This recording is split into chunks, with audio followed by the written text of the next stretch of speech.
ನಮಸ್ಕಾರ, ನಾನು ನಿಮ್ಮ ಭಾಗ್ಯನಾರಾಯಣ ಬೊಗ್ಗವರಪು. ನೀವು ನೋಡ್ತಾ ಇದ್ದೀರಿ ಸುದ್ದಿ ಸರ್ಕಲ್.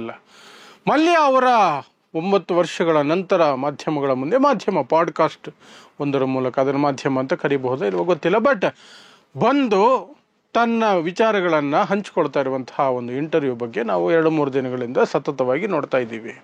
ಅದರಲ್ಲಿ ಇವತ್ತು ಒಂದು ಮುಖ್ಯವಾಗಿ ನೋಡುವಂತಹದ್ದು ಕ್ರಿಕೆಟ್ಗೆ ಸಂಬಂಧಪಟ್ಟಂತೆ ಮಲ್ಯ ಅವರ ಆ ಹೇಳಿಕೆ ಉತ್ತರ ಏನಿತ್ತು ಅನ್ನುವಂಥದ್ದು. ಪ್ರಶ್ನೆ ಏನಿತ್ತು ಅಂದರೆ, RCB ಅನ್ನುವಂತಹ ತಂಡವನ್ನು ನೀವು ಖರೀದಿ ಮಾಡಿದ್ದು ಯಾಕೆ, ಹೇಗೆ ಖರೀದಿ ಮಾಡಿದ್ರಿ, ಅದರ ಉದ್ದೇಶ, ಕ್ರೀಡಾ ಪ್ರೀತಿನ, ಕ್ರಿಕೆಟ್ ಮೇಲೆ ನಿಮಗಿರುವ ಪ್ರೀತಿಯ ಕಾರಣಕ್ಕೆ ನೀವು RCB ತಂಡವನ್ನು ಖರೀದಿ ಮಾಡಿದ್ರ ಅಂತ ರಾಜ್ ಶಮಾನಿ ಅವರ ಯೂಟ್ಯೂಬ್ ಚಾನಲ್ನಲ್ಲಿ ಪಾಡ್ಕಾಸ್ಟ್ ಏನು ನಡೆಯುತ್ತಲ್ಲ, ಫಿಗರಿಂಗ್ ಔಟ್ ವಿತ್ ರಾಜ್ ಶಮಾನಿ ಅನ್ನುವಂತಹ ಕಾರ್ಯಕ್ರಮ, ಅದರಲ್ಲಿ ಒಂದು ಪ್ರಶ್ನೆ ಇದು. 4 ಗಂಟೆಗಳ ವಿಡಿಯೋ ಅದು.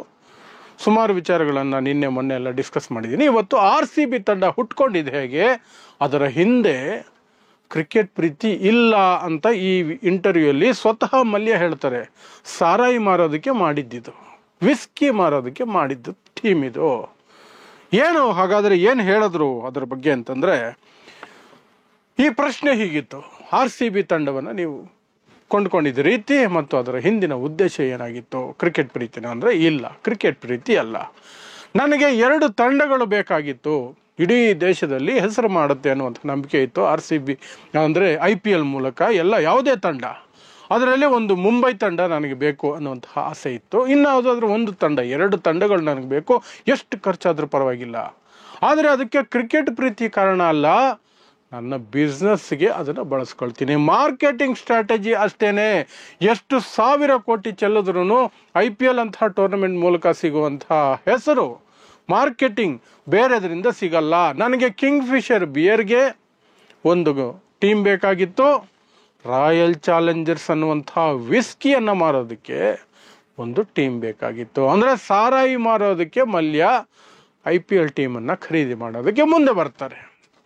ಆ ನಂತರ ಆಕ್ಷನ್ಗೆ ಹೋಗೋ ಸಂದರ್ಭದಲ್ಲಿ ನನಗೆ 2 ಟೀಮ್ ಬೇಕು ಅಂತ ಹೇಳಿದಾಗ IPL ಬೋರ್ಡ್ ಏನಿತ್ತು ಅದು ಹೇಳುತ್ತೆ ಸಾಧ್ಯನೇ ಇಲ್ಲ, ಯಾವುದಾದ್ರೂ ಒಂದು ತಂಡ ಮಾತ್ರ ನಿಮಗೆ ಕೊಡ್ತೀವಿ, ನೀವು ಅದಕ್ಕೆ ಬಿಡ್ಡಿಂಗು ಹರಾಜಿನಲ್ಲಿ ಪಾಲ್ಗೊಳ್ಳಬೇಕು ಅಂತ ಹೇಳಿದಾಗ ಇವರು 4 ಟೀಮುಗಳಿಗೆ ಹರಾಜಿಗೆ ಹೋಗ್ತಾರಂತೆ. ಮಲ್ಯ 4 ಟೀಮ್ನಲ್ಲಿ 3 ತಂಡಗಳ ಹರಾಜಿನಲ್ಲಿ ಗೆದ್ದು ಬಿಡ್ತಾರೆ. ಮುಂಬೈ ಜಸ್ಟ್ ಸಣ್ಣ ಅಮೌಂಟಲ್ಲಿ ವ್ಯತ್ಯಾಸ ಆಗಿ ಅವರ ಕೈ ತಪ್ಪು ಹೋಗುತ್ತೆ. ಇಲ್ಲದೆ ಹೋಗಿದ್ರೆ ಮಲ್ಯ RCB ತೆಗೆದುಕೊಳ್ತಾ ಇರಲಿಲ್ಲ, ಮುಂಬೈಯನ್ನು ತೆಗೆದುಕೊಳ್ತಾ ಇದ್ರು ಅಥವಾ ಆಯ್ಕೆ ಮಾಡ್ಕೊಳ್ತಿದ್ರು. ಅವರ ಫಸ್ಟ್ ಚಾಯ್ಸ್ ಮುಂಬೈ ಆಗಿತ್ತು. ಆದರೆ ಅದನ್ನು ಅಂಬಾನಿ ಪಡ್ಕೊಂಡ್ರು. ಅದ್ರ ಬಗ್ಗೆ ವ್ಯಂಗ್ಯವಾಗಿ ಹೇಳ್ತಾರೆ, ಸಣ್ಣ ಅಮೌಂಟಲ್ಲಿ ಮಿಸ್ ಆಯಿತು, ನನಗಿಂತ ಅವರು ಸಣ್ಣ ಅಮೌಂಟ್ ಜಾಸ್ತಿ ಕೋಟ್ ಮಾಡಿದ್ರು, ಅದು ಹೇಗೆ ಯಾಕೆ ಅನ್ನೋದು ನಿಮಗೆ ಗೊತ್ತಿರುತ್ತೆ ಅಂತ ನಕ್ಕು ಬಿಡ್ತಾರೆ. ಅಂದರೆ ಅದರ ಹಿಂದಿನ ರಾಜಕೀಯ ನಿಮಗೆ ಗೊತ್ತೇ ಇರುತ್ತೆ. ಅಂಬಾನಿ ಕೇಳಿದ್ದು ಸಿಗುತ್ತೆ ಅನ್ನೋದನ್ನ ಇಂಡೈರೆಕ್ಟಾಗಿ ಹೇಳಿದ್ದಾರೆ ಅಂತ ಅದನ್ನು ವಿಶ್ಲೇಷಣೆ ಮಾಡ್ಕೋಬೋದು ನಾವು.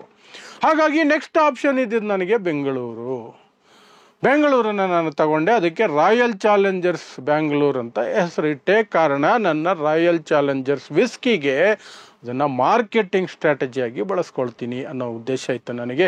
ಅದಕ್ಕಾಗಿಯೇ ನಾನು ತಂಡವನ್ನು ಖರೀದಿ ಮಾಡಿದ್ದು. ಯಾವ ತಂಡವನ್ನು ಖರೀದಿ ಮಾಡಿದ್ರು ನಾನು, ಮುಂಬೈ ತಗೊಂಡಿದ್ರು, ಬೆಂಗಳೂರು ತಗೊಂಡಿದ್ರು, ಸಾರಾಯಿ ಮಾರೋಕ್ಕೆ, ಬಿಯರ್ ಮಾರೋದಕ್ಕೇನೆ ನಾನು ಬಳಸ್ಕೊಳ್ಳೋಕ್ಕೆ ಅಂತಲೇ ತಗೊಂಡಿದ್ದು.